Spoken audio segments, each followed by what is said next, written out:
Pani Anetka, dobrý večer prajem. Mariel, pán Ariel, ja sa vám chcem veľmi pekne poďakovať, lebo sa cítim veľmi dobre. To som rád. Aj myslenie trošku už ako keby bolo lepšie. Skvelé. Takže celkom dobre. Ďakujem veľmi pekne. Ani trpnutia nie sú, že ste mi tak pomohli. Veľmi vám ďakujem. A ja vám ďakujem za nádherný telefón, pani Anetka, veľmi pekne vám ďakujem. To znamená, že teraz sme fit bez prejavov, to je skvelé. Áno.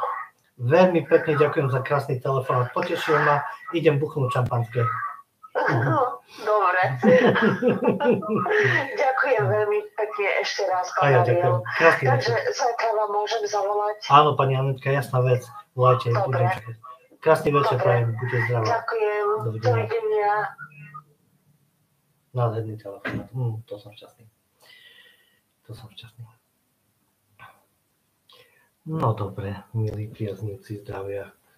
Tak ja myslím, nie je síce 47, ale kto by chcel, by sa dovolal. Takže pre dnešok našu reláciu ozdravovňa uzatváram.